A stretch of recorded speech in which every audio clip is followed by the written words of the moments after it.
বুধবার গোটা ভারতবর্ষ সহ ত্রিপুরা রাজ্য বামপন্থী সহ বিভিন্ন সংগঠনের তরফে যে বন্ধের আহ্বান করা হয়েছে তার সরাসরি বিরোধিতা করল বিজেপি বামুটিয়া মণ্ডল কমিটির উদ্যোগে তার বিরোধিতা করে মঙ্গলবার কালীবাজারে এক বিক্ষোভ মিছিল সংগঠিত করা হয়েছে। এদিনে এই মিছিল শেষে কালীবাজারের ভেতর বাজারে অনুষ্ঠিত হয়েছে একটি পথসভা। এই পথসভায় উপস্থিত ছিলেন বিজেপির সদর গ্রামীণ জেলা কমিটির সম্পাদক কাজল দে, উপস্থিত ছিলেন মণ্ডল সভাপতি শিবেন্দ্র দাস থেকে শুরু করে দলের অন্যান্য নেতৃত্বরা। এদিন বক্তব্য রাখতে গিয়ে মণ্ডল সভাপতি শিবেন্দ্র দাস সরাসরি বলেন, আগামীকাল এই বন্ধের সমর্থনে যারাই এই বাজারে আসবে তাদের প্রত্যেকের পিঠে ছাল তুলে দেওয়া হবে। এছাড়াও যারাই বন্ধের বিরুদ্ধে আসবে তাদের বিরুদ্ধে তীব্র প্রতিবাদ গড়ে তোলার হুঁশিয়ারি দিয়েছেন মণ্ডল সভাপতি শিবেন্দ্র দাস। প্রতিটি কর্মীর কাছে আমার আহ্বান থাকবে, প্রতিটি বাজারের মধ্যে প্রতিটি রাস্তার মধ্যে কোন যদি সিপিএমের কর্মী গাড়ির মধ্যে আঘাত করে এবং দুঘণ্টা খোলার সমাজের বন্ধ থেকে, তাহলে আমরা তার প্রতিউত্তর দেওয়ার জন্য তৈরি থাকবো। প্রতিটি কর্মীর কাছে আমার আহ্বান থাকবে।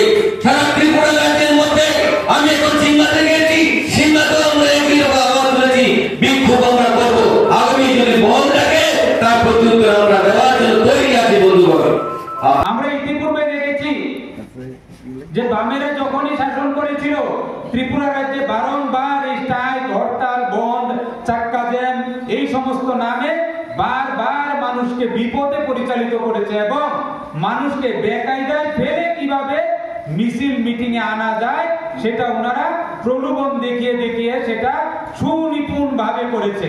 কিন্তু ভারতীয় জনতা পার্টি আসার পরে আমরা কখনো দেখিনি যে বাজার, গাড়ি, অফিস আদালত, স্কুল কলেজ হরতাল বা স্ট্রাইক, বন্ধ আমরা যাই বলি না কেন, এটা ত্রিপুরা রাজ্যের কৃষ্টি সংস্কৃতি থেকে আস্তে আস্তে বিলুপ পেয়েছে। কিন্তু ইতিমধ্যে আমরা দেখেছি যে উনারা এখানে আগামী 9 তারিখ অর্থাৎ আগামীকাল উনারা স্ট্রাইক ডেকেছেন। দীর্ঘদিন উনারা এখানে 35 বছর এখানে শাসন করেছেন, অনেকের যুবকের বয়সও হয়নি 35 বছর। উনারা যেহেতু 35 বছর শাসন করেছেন, এত উন্নয়ন সুশাসন যদি করে থাকেন, তাহলে আজকে কেন স্ট্রাইক এবং হরতাল হবে সেটা মানুষ জানতে চায়। আর আমি বলবো, ইমানদারি হন। আপনাদের সরকার, বর্তমান সরকার এই দুটো বিল্ডিং উঠিয়ে দিয়েছে, আপনাদের মধ্যে স্টল বিলি করেছে, মাছের জন্য মাংসের জন্য আলাদা স্টল হয়েছে, সবজির জন্য আলাদা আমাদের কার্যক্রম চলছে। এত কিছুর যদি বিরোধিতা না করেন তাহলে আগামীকালকে প্রত্যেকটা দোকান আপনারা খোলা রাখবেন। উনারা সুনিপুণ ভাবে আগামীকালকে উনারা এইটা বন্ধ রাখার একটা পরিকল্পনা করেছে।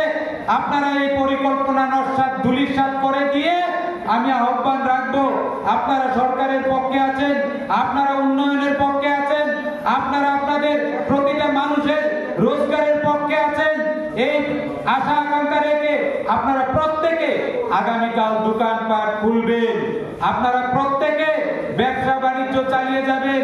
আর এখানে যারা বাধা বিপত্তি করতে আসবে, এখানে ভারতীয় জনতা পার্টির কর্মীরা, অটো শ্রমিকরা, এই এলাকার ব্যবসায়িক শ্রমিকরা যারাই এখানে বাধা বিপত্তি করতে আসবে, পিঠের ছাল তুলে দেবে। এখানে আমি এখানে পরিষ্কার বলে দিতে চাই, যারাই এখানে আসবে এই বন্ধের পক্ষে পিঠের ছাল তুলে দেওয়া হবে এখানে।